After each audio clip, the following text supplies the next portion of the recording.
All right, everybody, welcome to Eli's on Orange for a little Charger Nation basketball talk. My name is Erik Dobratz. I'm from News 8 and SportsEdge.com. So a quick plug, if you got something, you need some free time, go to SportsEdge.com. But we're going to talk some basketball over the next 30 minutes or so.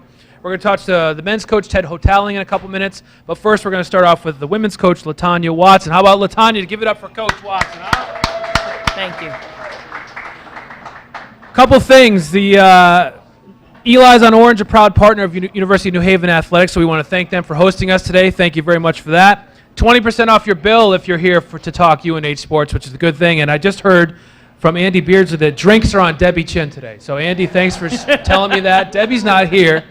Drinks are on Debbie. I'm just kidding. She'll kill me when she hears about that.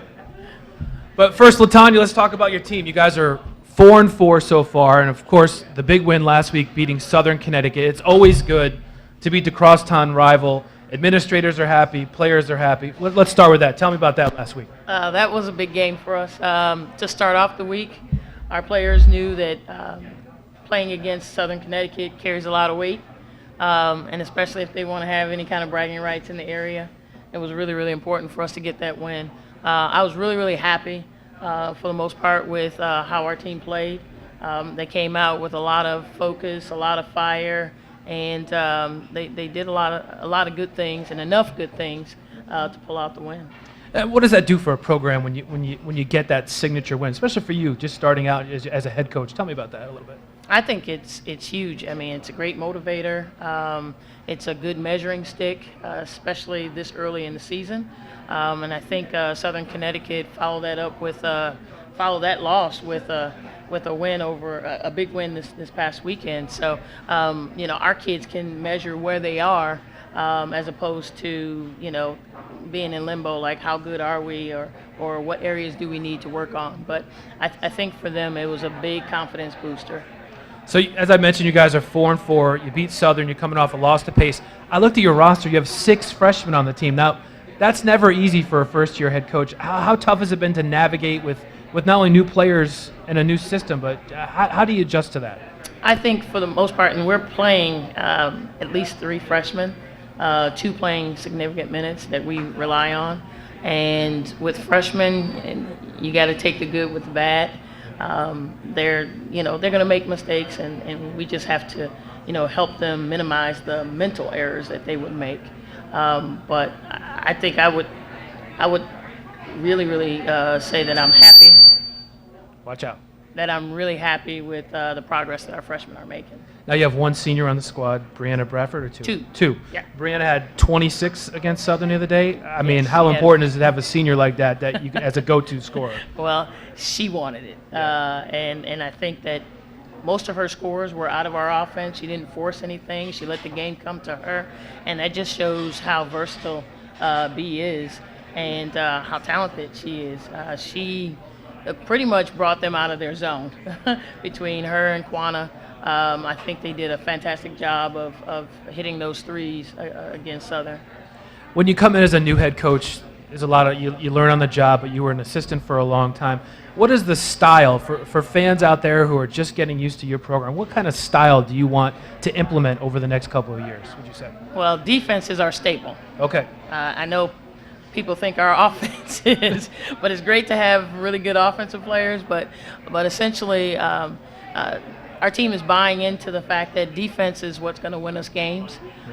Defense is what's going to be the deciding factor a lot of times, because not all the time will the ball go through the basket. I mean, we're going to have some offensive nights, and we got to hang our hats on our defense. So I want to be known as I want UNH to be known as a defensive team. And then we do a really, really good job, my staff, with player development. So there are a lot of kids that have come a long way. One in particular is Katia Oje, has been doing a phenomenal job. And she is really, really taking off, and she's somebody for people to look at. But we're going to be able to shoot the ball. We're going to attack the basket off the dribble with our offense. And we also do a good job of isolating, certain players to help them, be more successful on the basketball court. Who's a player that, you mentioned a couple, but who's a player that you said to yourself, wow, I didn't know she was this good, or she's going to be really good? Is there someone for us that we need to keep our eye on over the next couple seasons? Well, this season, Lauren Hebert. Okay. When I came in, she reminded me of a former player of mine from American University. And I said that this kid has talent, regardless of whether or not she played a lot of minutes, previously. But I thought that she had a really, really good feel for the game. And I also thought that she was a higher caliber of a scorer. And hence, you see her as our second leading scorer. What's the biggest adjustment so far being a head coach, your first head coaching job? I mean, a lot of people tell me you're all of a sudden you go from a lot of teaching and the fundamentals to, you still do that, but you're the CEO now. You're responsible for everything, making sure players go to class, making sure they don't say something silly on their Twitter feed. I mean, just tell me the balance of being a head coach and what's it been like for you?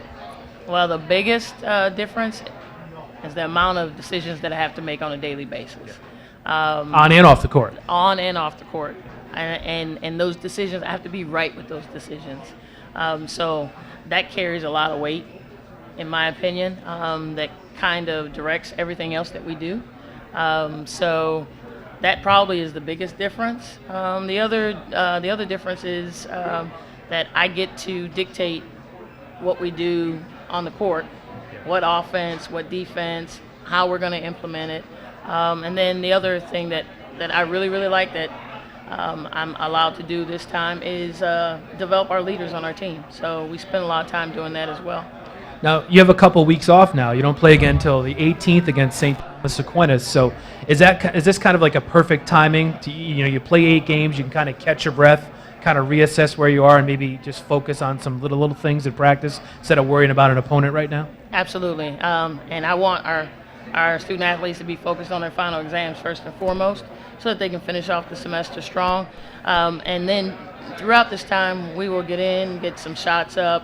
We'll work on tweaking our offense a little bit and then breaking down our defense a little bit more and going at a slower pace. So I think that a lot of players will benefit from this period of time in between our games, because we get to go at a slower pace. We get to break things down so that they can take it all in. And I think, come the 18th, hopefully that we'll see the difference. Yeah. Now, you brought up academics, finals, midterms, finals. When you were at Bucknell or Colorado or American, you had a large part in being instrumental in the academic success of those programs. This day and age, the millennials, there's a million things, there's a million distractions. Like I mentioned, the social media, just so many other things to do. How hard is it to make sure that your kids stay focused on the classroom? Well, this group is a pretty good group. The first thing is that coming in, I wanted to establish our culture. I want to establish what's important to me as a head coach, and that our players embrace what's important to me. And from day one, academics has been at the top of that. It's really important for me when I talk to parents. I'm telling them that we're going to take care of their daughters, that their daughters are going to graduate, and excellence is part of our core values. Excellence on the basketball court, excellence in the classroom, excellence in the community. So I want them to live and breathe that. And the other thing is they find great satisfaction when they're doing well in class. They send us text messages and whatnot. And I think that just builds on the pride. Hey, if they're doing well in the classroom and they can send you a text and share that with you, if you make coach happy, everyone's happy, right? Exactly.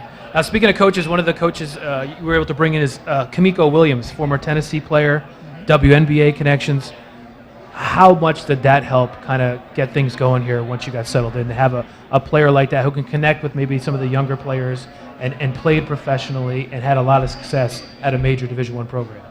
I think first off, it gave Coach Williams instant credibility with the players, because a lot of times players aspire to play beyond college. Well, she's done that. And she's also played at a very, very high level, so she can talk about her experiences. And, I'm, a little bit further on in age and a little bit. Me and you both. But at least Coach Williams, she just finished playing not too long ago. So I think that helps with her connection with our student athletes. The other thing is she has a really, really sharp basketball mind. And as I was going through looking for a first assistant, I talked to Kyra Elsie, who was an assistant and the recruiting coordinator at Tennessee, who I know really well, and she told me that Coach Williams had one of the brightest basketball minds that she's ever coached. That's all I needed. Nothing wrong with that, yeah. Nothing wrong with that. So you get a little bit of a break now. You get through your exam period. Holidays are always tricky, obviously. The new year comes around, you start conference play. Talk to me about the Northeast 10 Conference. How difficult will this second part of your schedule begin once it gets going, conference play? Well, we haven't played the other side of the conference yet, so that will be a good test as well. I think going through our division for a second time will be quite interesting because this is like a chess match. Every game is like a chess match, and that's the reason why our kids have to bring their best, and they have to be ready to make those adjustments. A couple of questions before we take a break. A lot of new rules are being talked about in college basketball. They've gone to 4 quarters in women's college basketball. Tell me about the four quarters. Do you like that? Do you like the change? Do you want to see more changes? Tell me about that. I don't mind it. When I was at Colorado, it just seemed like every other minute there was a timeout because of all the media timeouts. I don't mind it so much because right when they need a break, there's a good break in the action. I don't think they mind it as much either. It just took a little bit of getting used to. I really, really like advancing the ball in the last under the last minute in the game. So that adds to the strategy part of the game. What else would you consider going forward if you had a voice? You do have a voice, but if you could make other changes to maybe whether it's pick up the tempo, anything else in the foreseeable future you think that make this game better? I'd like to see a 5-second call on the ball handler because not enough of that. Not enough of that because when you have a team that really, really gets up on the defensive end and pressures the ball, it kind of negates your efforts. If you are confusing and haggling the ball handler, you don't get any benefit out of that, up front. And I'd like to see that happen. Spoken like a true defensive coach, I might add. Yes.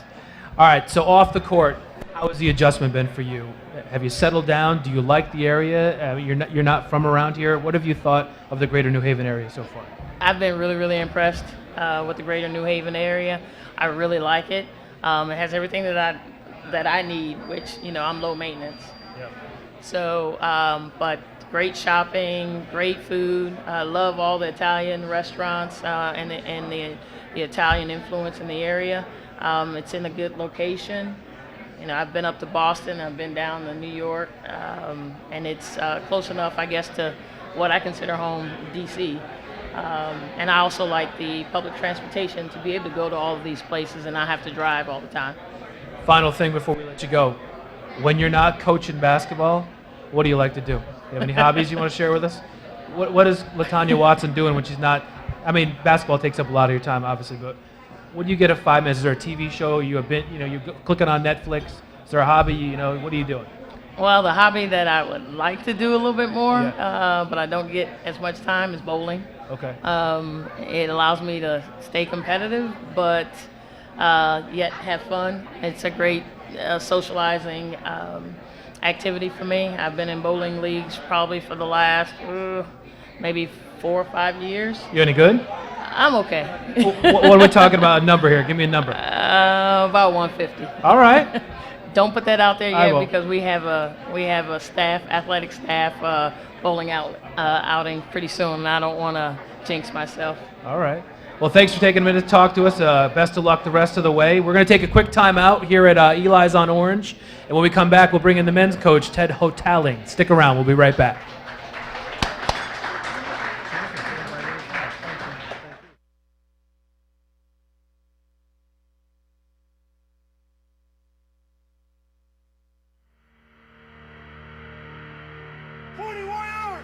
Are you motivated? I'm a transfer student, so that's missing 2 years of ROTC. The Leaders Training course allows me to catch up. It's a crash course of all the basics that you learn in the first few years of ROTC. Amazing, I love it. You having fun? Absolutely, having a great time. LTC is awesome. I live for this kind of stuff.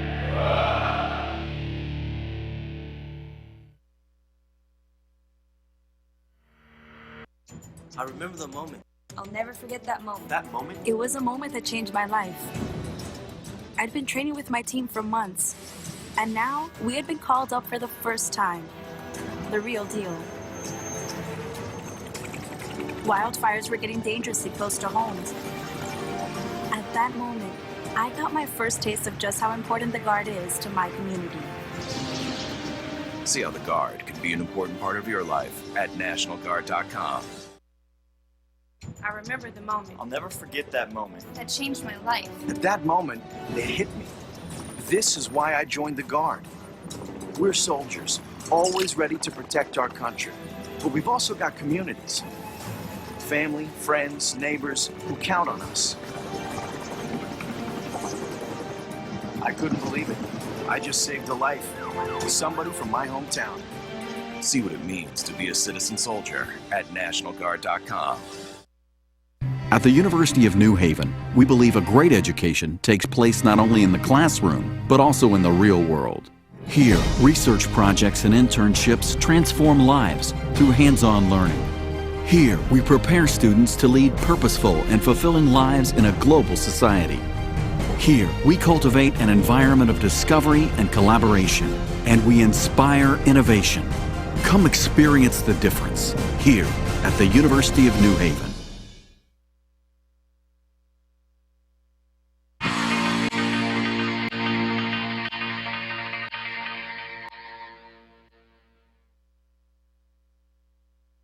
We have to score more points than the opposition. We can do that. We have a good chance to win this game. We also have to make sure that the opposition doesn't score more points than us. That might cost us a win. Most important of all, we are going to execute a mortgaged P plan. The pass rush from the prevent defense without the pass interference. Whoa. Okay, this is how we're going to get it done. Let's develop a play that will get you to your first homeownership goal line. It's a goal worth pursuing. Most people that run this play are looking for a place to call their own. We're I-Serve Lending, and we call this play the roadmap. Let's size up the defense.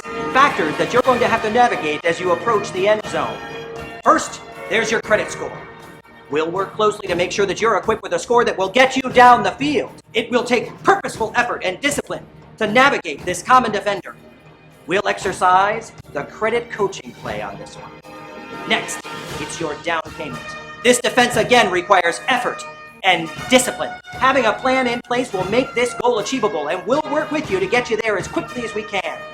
Home ownership down the field includes a number of loan options that can be confusing and can make or break your goal line dash. We know them well, from conventional loans to FHA at 3.5% down or VA at 0% down. We're with you in your goal line offense. When you cross that goal line, it'll be a great day for the whole team and your family. Are you with me? Yeah! I can hear you! Yeah! You can do this, and I-Serve will help. Yeah! But wait, Coach, you know we're playing football, right? Go get yourself a home, son. I mean, a touchdown.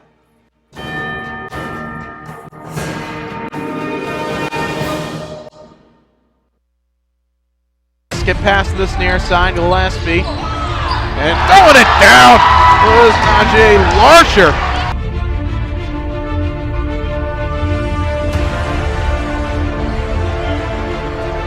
Gillespie will launch from distance. Got it. Nice job by Mosley to be right there for that rebound after the blocked shot. Gillespie again. Got it! Levi Gillespie now starting to heat up from distance.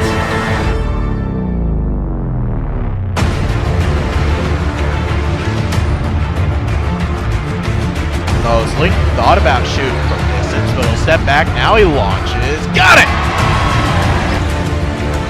And New Haven with the entry pass. They will win this one and stunning Southern Connecticut State. All right, welcome back to Eli's on Orange. Oh, little feedback. Jimi Hendrix in the building. Eli's on Orange, a proud partner of University of New Haven Athletics. We just heard from LaToynya Watson, and now we're bringing in one of my favorites, Ted Hotaling. Coach, thank you for being here. How about Coach Hotaling, everybody? Yeah. Thanks for having me. Thanks for everybody for showing up. I know Brian Graff does a great job with our promotions. This is a great idea. I know we did it in the fall for football. Thanks for doing it for men's and women's basketball, and thanks for everyone for attending. Now, this is easy for you because you were just over at the Christmas tree shop probably for an hour and a half doing some Christmas. I know how you are about your shopping. Yeah, well, we got a dead period in the middle of December. That's when I do all my Christmas shopping, so my gifts aren't always great, but typically get it done about that time. All right, so let's talk about the team so far. 2-5.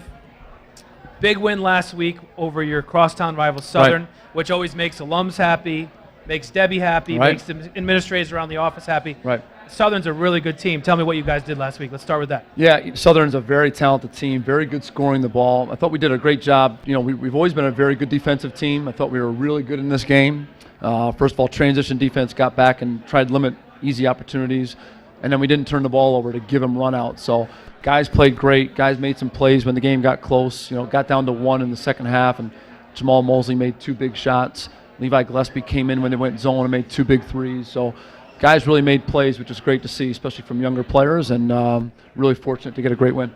Yeah, you guys are up 10. They cut it to 50-49, I think. Right. Desmond Williams cuts it to 1.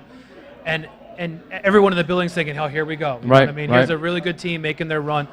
What did you tell your guys there at that point to hold on? You never gave the lead up. Yeah, you know, I didn't say much. You know, I think when you have a good team, right, and you have good players, you just rely on them to make good decisions, make good plays. Fortunately, Jamal Mosley made 2 really big plays. One was a drive off a switch that he got a layup on, and then the second one was a 3 off of a switch. So I'd love to say there was a magic formula that I gave him, but really it was just a couple guys that made really good offensive plays, made baskets just to kind of extend the lead. And I think after we extended the lead, kind of lured them into some bad shot selection and fortunately just kept them off the offensive glass. You're a young team. You've had a couple players out of the lineup. How tough is it just trying to get everything all together before we get ready for the stretch run of conference play next? Yeah, it's been a difficult season. We haven't had our whole roster together, whether that's been practicing or playing. It's been good for some guys, especially a guy like Najee Larcher, who I don't think we expected to have big minutes coming into his freshman year, but you know, with some of the absences that we've had, he's been able to step into a bigger role. It's given other guys an opportunity to show us what they can do and get minutes. But hopefully this little challenge early in the season will be good for our younger players in the long term. The other thing, too, is we have 9 of our first 11 on the road, so that's not a great schedule. Not doing you any favors here. What's going on? Who makes this schedule here at New Haven? Unfortunately, I do. I was but I think I'm getting fired. I think I'm going to put Coach Palmieri or Coach McNair on that. But so yeah, it's been a difficult challenge. I think the biggest challenge for me has been just finding the right playing groups, finding the right amount of minutes for certain guys, and I think that'll happen over the course of the next few weeks. And if we can get, you know, we have 3 tough games coming up on the road, non-league. If we can get a few of those, we'll be in great shape. Now, one of the players I got to see the other day at your game was Levi Gillespie. Tell me, a local kid, sister could play basketball a little bit too. Yeah, she's pretty good. Tell me about his development. Yeah, Levi's been great. You know, I recruited Levi long and hard for an entire year, saw him a lot in AAU, played for his father, who's a very successful coach at Capital Prep. And was always a good basketball player. You can tell he's spent a lot of time in the gym. What he's really done this year is he's really cut down on his turnovers. He's got great feel for the game, great vision. And then I think his numbers will improve shooting-wise. You know, he made 2 big threes against Southern back-to-back. So we expect him to improve his shooting numbers, but he's really improved and really helps our team as far as knowing where the ball should go. Now, you said you recruited him for a year, so talk to me about recruiting. When I talk to Division II coaches, there's a lot of different strategies for recruiting. Right. One coach told me, you know, I kind of hold out for those kids who think they're Division I, and then last minute I try to scoop them up. What is your philosophy about getting kids to come play for here? Yeah, I think that's probably what we all do, primarily because that's what the kids want. You know, they want to exhaust every opportunity to play Division I basketball, and then they look at their options at the end, and if you've been recruiting them all year and have a good relationship, it goes a long way towards getting that young man to play for you. But I think we're all in the same boat. It's very difficult to sign kids early, even at the Division I level now as well. But, you know, we're constantly evaluating in the summer, constantly evaluating throughout the year, and throughout the year just building relationships. And I think our relationships have allowed us to, you know, to get good players in the program. So you played an exhibition game against UConn earlier this year. I mean, that's a kind of a once-in-a-lifetime opportunity for a Division II program. Yes. Tell me about the experience, how it helped your kids. What'd you take from it? Yeah, first of all, UConn treated us really, really well. The staff at the Excel Center was great. Really, guys, I think had a great experience. Held it close for about the first 15 minutes of the game. Had to lead for a little bit. And then credit to UConn, they're very, very good, especially on the defensive end of the floor. But what we took away from that was we played a great team, saw what great teams do, how they operate, how they perform. And then obviously just the setting for not just our players, but their families, our alums. Just a great experience all the way around. Your pregame tip-off, I'm sitting there and I'm thinking about all those kids, like trying to imagine myself as a UNH player there. Did they have kind of the wide-eyed look? Did you have to kind of like talk them off, calm them down a little bit? No, they were pretty excited, So I think when they came back in from warm-ups, there's a little bit more pep in their step. And, once the first tip goes up, that kind of goes away pretty quickly. But, yeah, they were very excited to play. I'm sure it motivated them throughout the summer as well. Just a little bit of a carrot dangling in front of them during their workouts. But I thought our kids handled it really, really well. Thought we played well. And credit to UConn, they're going to have a great year this year. Coaching, there's such a small circle. You guys know each other so well. Do you have a relationship with Kevin Ollie? Have you come across him? You know what? Kevin and I know each other, but we don't have a great relationship as far as calling each other on the phone. I do know Glenn Miller really well. Yeah. So Glenn was at Brown when I was at Yale. We always used to have some great games. He's a local guy. He's local from New guy, London. too, yeah, and coached in Connecticut for a number of years. Did a great job at Brown when he was there. So when I worked for James Jones at Yale, we had great matches against Brown. I still talk to some former Brown players to this day about some of those games. But no, Glenn was really great. Glenn reached out to us. We've been in contact the last 5 years trying to get the game. And, they do a great job of kind of spreading the wealth. They've played a lot of local Division II teams. It was our turn this year. And just really happy that they allowed us to put us in that situation. So you guys got Concordia next Wednesday? Concordia Wednesday night. On the road or home? On the road. Another road game. Every game's on the road. Schedule. Yeah, I tell you what. We'll get our frequent bus miles. That's what we'll get. What does your team have to do to get better here in the next couple weeks? Yeah, we've been really good on the defensive end. I've been really proud of our growth as a young team. That's primarily, I think, when you have a lot of freshmen and sophomores. That's the one thing that you won't be good at. But we've been really good at that.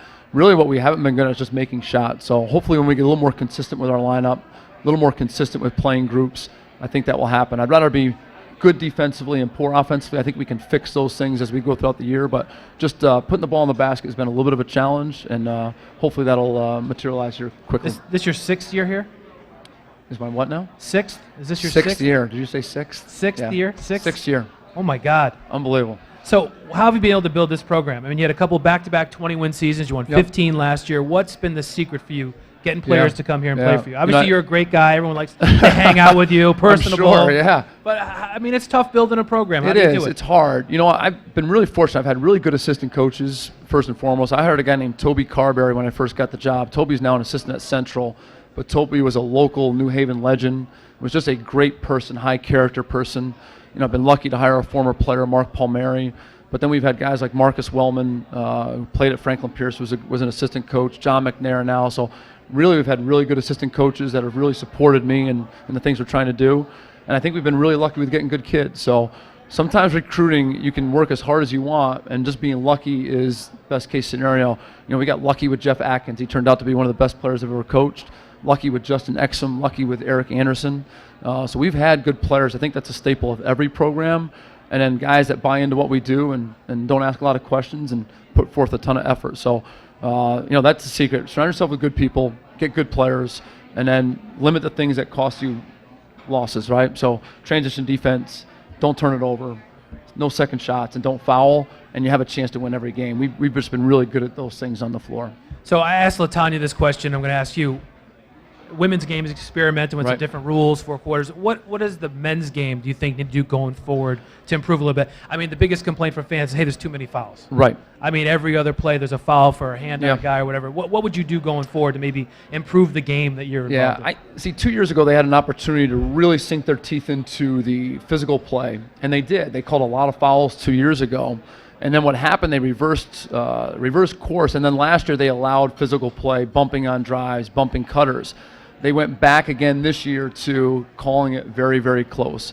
I think this is the best thing for our game. It's going to clean it up. coaches and players are going to have to adjust. And if they don't, the games are going to be longer and probably lack of flow. But the NBA went through this about 10 years ago, and it's cleaned up the NBA game in an enormous way.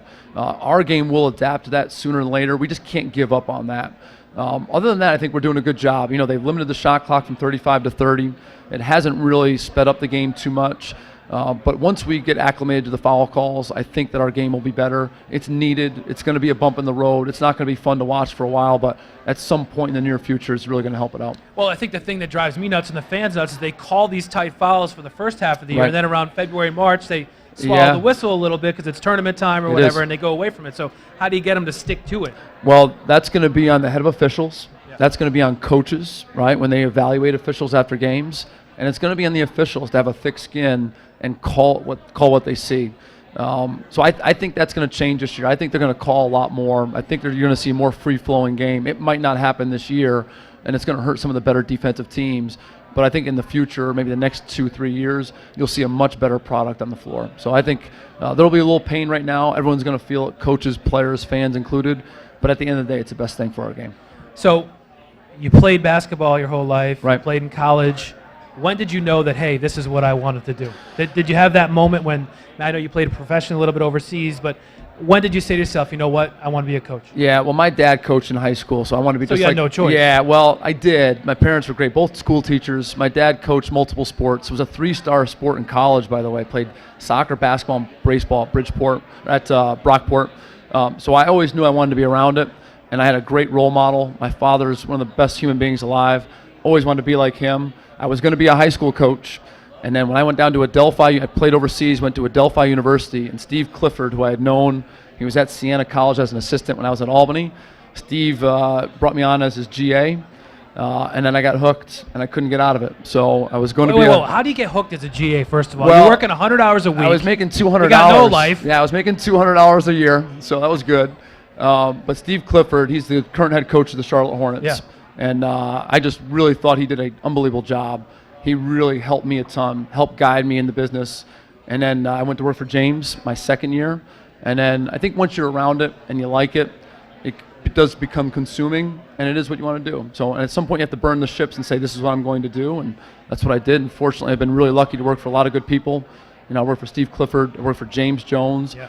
I worked for the current Fordham coach, Jeff Neubauer, who was my boss at EKU. So, you know, you get lucky working for good guys. I've learned a lot from them, and fortunate that Debbie Chin hired me as well. So it's been a great 17 years. So it's fun. Hopefully, I can keep doing 17 years you've been 17 coaching. Years You're not that old. I am actually. I am. How do you keep the balance though? You got a wife and a couple kids at home. I mean, is it how difficult is it to navigate? That's all your family knows. Yeah. You know? Yeah. You got to try. So.